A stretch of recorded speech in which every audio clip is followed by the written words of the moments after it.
Patayin niyo ako! Ha? Hindi, Emma. Patayin niyo ako! Sandali. Muki! Emma, bitawan mo siya! Demonyo! Demonyo kayo! Emma, sandali! Papatayin niyo ako! Demonyo kayo! Papatayin! Papatayin niyo ako! Papatayin kita! Papatayin kita! Ano? Ha? Demonyo kayo! Papatayin niyo kayo! Papatayin niyo kayo! Emma! Papatayin niyo kayo! Papatayin niyo kayo!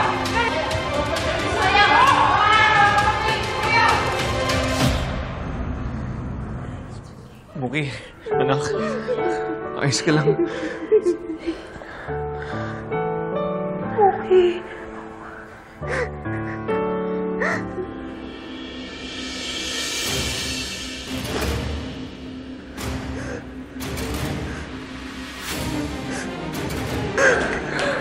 You okay? Grabe naman yung nangyari yun. Kuhanin mo ako! Kuhanin mo ako! Kuhanin mo ako! Papatayin ako dito! Papatayin ako dito! Ay! Papatayin nila ako dito! Sige! Kuhanin mo ako! Pasok nyo na yan! Bilis! Pasok nyo na yan! Pasok nyo na! Dito! Dati akong caretaker ni Ma'am Olive.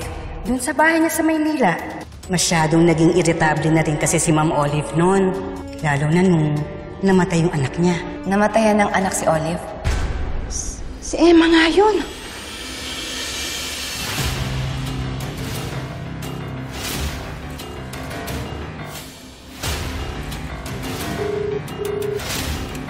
Hello?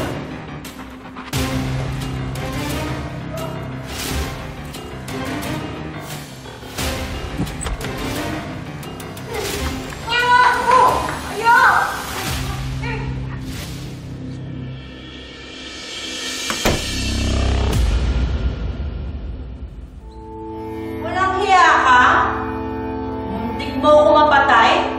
Dahil doon ilang araw ka mabubulok dito! Ayoko dito! Papatayin nila ako! May demonyo dito! Eh di mabuti. Para manahimik na kami dito! Ayoko sabi dito! Labas niyo ako dito!